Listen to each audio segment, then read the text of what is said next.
بسم اللہ الرحمن الرحیم۔ السلام علیکم ورحمۃ اللہ وبرکاتہ۔ عزیزان محترم، آج ہم جس حوالے سے بات کریں گے، کافی دوستوں نے میسیجز بھی کیے اور رہنمائی کا کہا کہ شبرات کے حوالے سے رہنمائی فرما دیں، تو آج ہم شبرات کے حوالے سے بات کریں گے۔ ان میں سے بنیادی چیزیں یہ ہیں۔ سب سے پہلی چیز، شبرات کی وجہ تسمیہ کیا ہے، شبرات کو شبرات کیوں کہتے ہیں۔ دوسری چیز، شبرات کی فضیلت کیا ہے۔ یہ جو شب برات ہے، اس کے حوالے سے رسول اللہ صلی اللہ علیہ وسلم کی احادیث اور قرآن پاک کی آیات کیا ہیں۔ نمبر 4 یہ ہے کہ شعبان کے اندر رسومات کیا ہیں، یعنی پرانے وقتوں میں یا آج بھی کچھ لوگ ایسے ہیں کہ جو اس شبرات کے مہینے میں، اس دن میں، رات میں کچھ رسومات، غلط چیزیں ایڈ کر لیتے ہیں۔ کیا وہ قرآن و حدیث کی روح سے ٹھیک بھی ہے؟ 5ویں چیز یہ ہے کہ اس مہینے میں محروم لوگ کون ہیں۔ ان ساری چیزوں پہ انشاءاللہ آج ہم گفتگو کریں گے۔ سب سے پہلی چیز عزیزان محترم یہ ہے کہ شبرات کی وجہ تسمیہ کیا ہے، شبرات کو شبرات کیوں کہتے ہیں۔ براءت کا معنی آزادی اور خلاصی کے ہیں۔ عزیزان محترم، اس رات کو شب برات اس لیے کہتے ہیں کہ اللہ رب العزت بے شمار لوگوں کو جہنم سے بری کرتے ہیں اور جہنم سے خلاصی کا فیصلہ فرما دیتے ہیں۔ مگر بعض لوگ ایسے بھی ہیں اس رات میں کہ جو خوشی، دھوم دھام کی رات، چراغاں کرنے، کھانے پینے کی رات یا عیاشی میں گزار کر اپنی اس زندگی کو نقصان پہنچاتے ہیں۔ اور یہ بات بالکل غلط ہے کہ شبرات میں قبرستان جانا چاہیے اور اس طرح کے وہاں پر مسلمانوں کے لیے مغفرت کی اور اپنی موت کو یاد کرنا چاہیے۔ اس بات کی کوئی حقیقت نہیں ہے۔ اب شبرات، شعبان، یہ شعبان کا مہینہ ہے اور شبرات کی رات ہے، لہذا شبرات کے فضیلت کے بارے میں رسول اللہ صلی اللہ علیہ وسلم کی احادیث اور قرآن پاک کی آیات کیا ہیں۔ عزیزان محترم، شعبان وہ مقدس مہینہ ہے جس میں لیلۃ البراءت کی رات ہے۔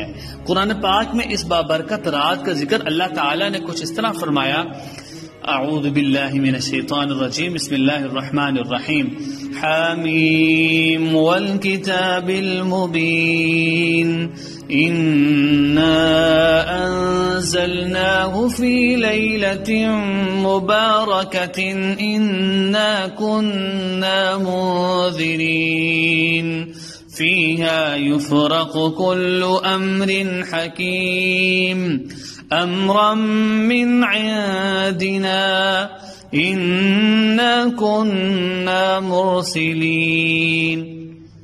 ان آیات کا ترجمہ یہ ہے کہ حامیم، قسم ہے اس کتاب واضح کی، ہم نے اس کو ایک برکت والی رات میں اتارا۔ ہم آگاہ کرنے والے تھے، اس رات میں ہر حکمت والا معاملہ ہماری پیشی سے حکم ہو کر طے کیا جاتا ہے۔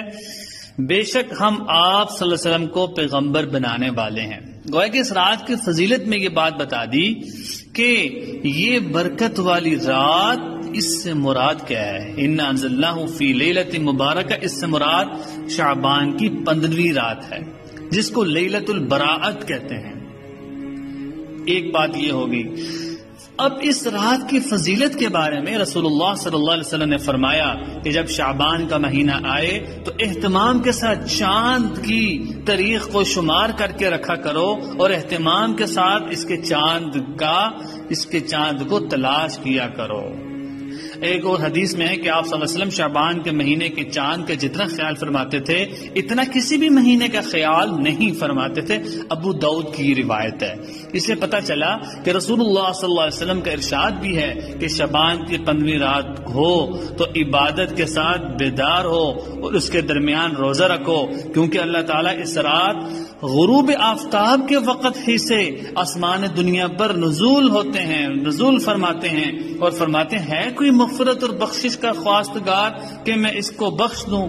پھر فرماتے ہیں کوئی روزی کو طلب کرنے والا کہ میں اس کو روزی دے دوں۔ پھر فرماتے ہیں کوئی مصیبت زدہ کہ میں اس کو عافیت دوں۔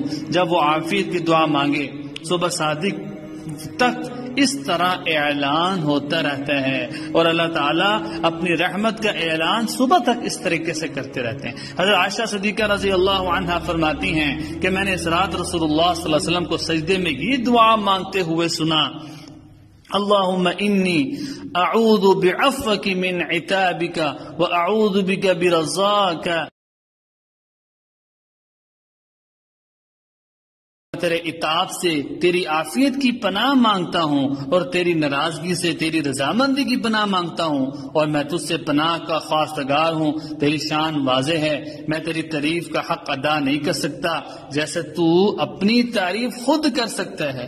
حضرت عائشہ رضی اللہ عنہا فرماتی ہیں کہ صبح کو میں نے آپ صلی اللہ علیہ وسلم سے اس دعا کا ذکر کیا تو آپ صلی اللہ علیہ وسلم فرمایا، اے عائشہ اس کو سیکھ لے اور دوسروں کو سکھا دے، اور اسے سجدے میں بار بار پڑھا کر۔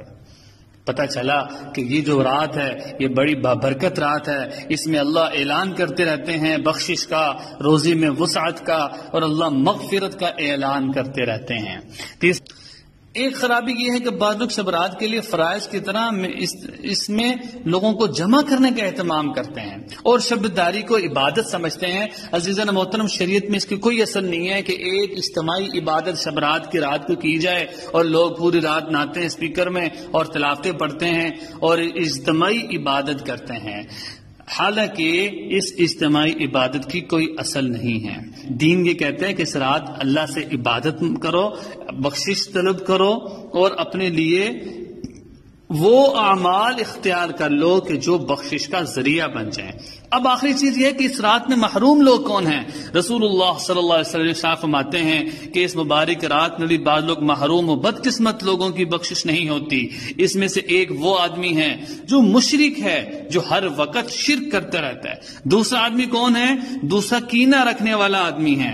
فرمایا کہ اسی طرح وہ آدمی بھی اس رات نہیں بخشا جاتا کہ جس نے کسی کا ناحق قتل کر دیا ہو، اور فرمایا قطع رحمی کرنے والا بھی اس رات نہیں بخشا جاتا کہ جو اپنے رشتہ داروں کے ساتھ تعلقات کو خراب کر کے بیٹھا ہو، اور پھر فرمایا جو متکبر ہے، تکبر کرنے والا ہے، وہ بھی نہیں بخشا جاتا، اور فرمایا جو تکبر کی وجہ سے اپنے پانچے اپنے ٹخنوں سے نیچے رکھتا ہے اس کی بھی بخشش نہیں ہوگی۔ جو ماں باپ کا نافرمان ہے، یہ اپنی نافرمانی، ماں باپ کی نافرمانی کی وجہ سے بھی نہیں بخشا جائے گا۔ شراب پینے والا، علماء فرماتے ہیں کہ اس رات صغیرہ گناہ تو معاف ہو جاتے ہیں مگر کبیرہ گناہ معاف نہیں ہوتے۔ اب عزیزان محترم، اس رات میں کبیرہ گناہ سے وہی بچ سکے گا جو اس رات اپنے گناہوں کی معافی مانگ لے گا، کیونکہ گناہ کبیرہ بغیر معافی کے تو معاف ہو ہی نہیں سکتے۔ فرض کر لیا کہ گناہ صغیرہ معاف ہو گئے، لیکن ایسا نہ ہو کہ اس رات میں غفلت کی وجہ سے گناہ کبیرہ میرے ویسے کے ویسے ہی رہ جائیں۔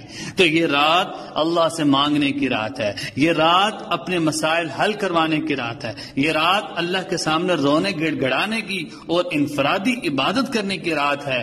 دعا ہے کہ اللہ رب العزت ہمیں اس رات کی قدردانی نصیب فرمائے اور اللہ سے جتنی ہو سکے نعمتوں کو حاصل کرنے کی توفیق نصیب فرمائے، اور اس رات کے جتنے فوائد ہیں اور رمضان کی تیاری میں اللہ تعالی ہماری مدد فرمائے کہ ابھی سے ہی ہم نمازوں کا عادی ہو جائیں، ابھی سے ہی ہم اپنے آپ کو ایسے اعمال اختیار کر لیں کہ ہمارے لیے آگے رمضان میں آسانی ہو جائے۔ تو دعا ہے کہ اللہ رب العزت ہمیں ان ساری باتوں پر عمل کرنے